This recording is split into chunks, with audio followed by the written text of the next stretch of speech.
Assalamualaikum dan salam Malaysia Madani. Hai kawan-kawan, apa khabar semua? Semoga kawan-kawan dalam keadaan sihat dan sejahtera.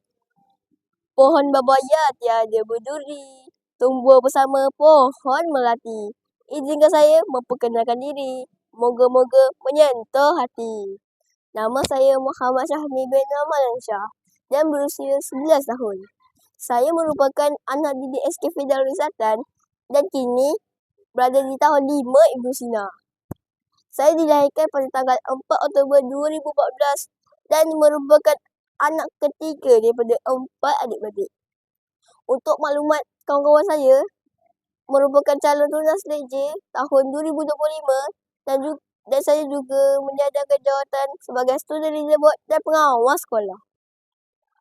Alhamdulillah, saya berasa sangat seronok bersekolah di sini. Sebagai seorang pengawas, saya kerap dipilih bagi pemimpin bacaan doa dan ikrar semasa penyempurnaan rasmi sekolah. Sebagai calon tunas LJ 2025, saya berperanan untuk menyampaikan maklumat tentang dadah. Maklumat tersebut meliputi apa yang dimaksudkan dengan dadah, jenis-jenis dadah, kesan buruk serta cara untuk elak dadah seperti yang telah saya kongsikan di sosial media dalam bentuk infografik. Sepanjang menjalankan aktiviti LJ, pelbagai aktiviti yang telah saya lakukan antara menjawab kuis PPDA, mendapatkan info 5 minit anti dadah, membina poster, infografik serta membuat poster tentang dadah.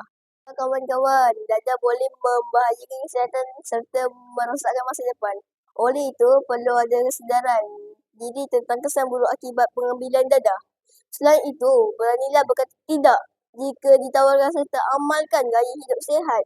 Yang paling penting, bergaullah dalam persekitaran yang positif. Tetapi kawan-kawan, di sekolah rendah, masalah penyalahgunaan dadah masih belum lagi terdedah. Maka isu yang disampaikan lebih kepada isu merokok dan vape.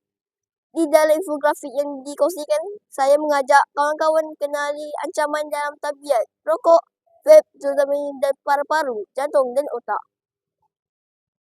Sebagai duta LJ sekolah, saya berharap apa yang disampaikan akan membuat masyarakat, terutamanya rakan-rakan serta warga sekolah mengenal kesan buruk rokok dan vape, seterusnya menjauhi dadah. Jadi kawan-kawan, ingat ya, katakan tak nak, tidak pada dadah dan vape. Badan sihat, otak cerdas, barulah kita jadi murid hebat. Jumpa lagi kawan-kawan. Bye.